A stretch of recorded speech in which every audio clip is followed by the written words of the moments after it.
Guys, I can't tell you how excited I am today. We are in southern Oklahoma. We're going to go fish a water supply lake down here. This lake is chock full of bass. It's also got a bunch of cedar trees in it. Now, I've done a show here in the past in the summertime on Bass Pro Shops Outdoor World, and I caught them really good, but they were suspended. They were up high in the water column. It was summertime, it was really hot, and those fish were real high in the water column, and I caught them really good flipping a jig. I think that might be something that might work today. I don't know how deep they're going to be, so that's something we're going to have to determine when we get out there, but it's one of those overlooked times when you get the whole lake to yourself this time of year. This is going to be one of my first fishing trips in the new Nitro Z9, and can't wait for the season to start where I can be out there and show all my buddies. I guarantee you they're going to be jealous when they see this thing. It's the first time I've been out in a while and the water temperature's at 45.3. I'm sitting here racking my brain trying to figure out how I'm going to catch them today. It's going to be a little tough, I'm thinking, especially with the sun not out. And I think once the sun gets up later this afternoon and warms things up, it could get a lot better. I'm going to guess these fish are going to be holding really tight. We've had a real severe cold front right here in Oklahoma. We had snow on the ground just north of here, and I'm not going to lie to you, it's going to be a tough bite here to start things off.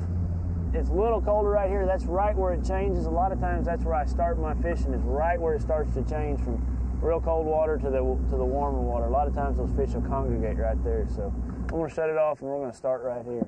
That's the standard jig right out of the package, and it's a beautiful jig. That's a Bass Pro Shops XPS jig. But I like to cut my jig trailers just a little bit more. I like to have a little taper to them. So I take that jig and I turn it upside down, and I just take my scissors and I go right around it like that, and I want a little taper to it. I want it to have more of a shape of a big head towards a little tail kind of deal. I don't know, it's just one of those things with a jig. I just kind of like a few shorter ones and a few longer ones, and it really I think helps make that trailer sit on there better, and I just like it better. One of those things. That just looks like lunch right there to me. The big old bass is going to eat it.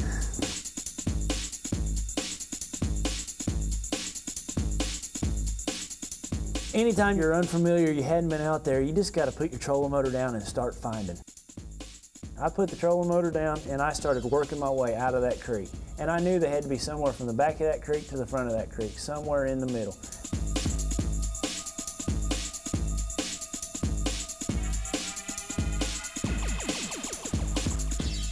You know that water's cold when you got dead shad floating to the top. That's what we got right there, is 2 shad floating to the top.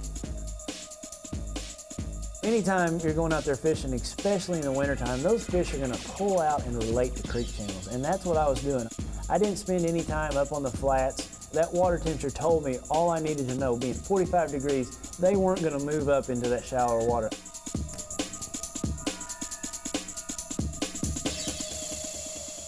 I've got a 1/2 ounce jig on. That's just one of my favorite jigs. I like a heavy jig. I like it to fall fast. But I'm sitting there thinking to myself, man, that jig's falling fast in 45-degree water. I'm gonna try it just a little bit longer, but I probably need to go to a 3/8, just a slower fall in colder waters. That's what I'm saying.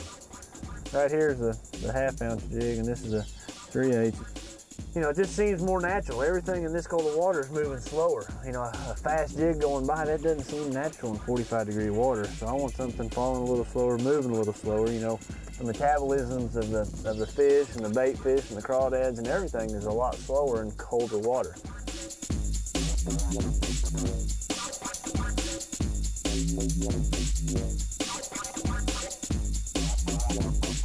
Oh, there's one right there. Go!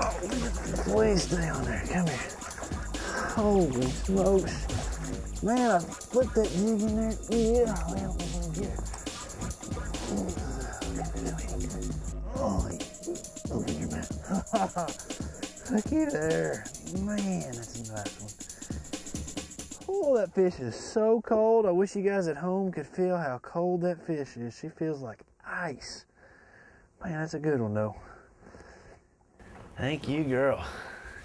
You know, I've been fishing here for about an hour or two this morning. Hadn't been getting any bites, and I flipped it in there, and come on, jig, fall. And I was like, oh, Edwin, that's a fish. I set the hook, and that was the result right there.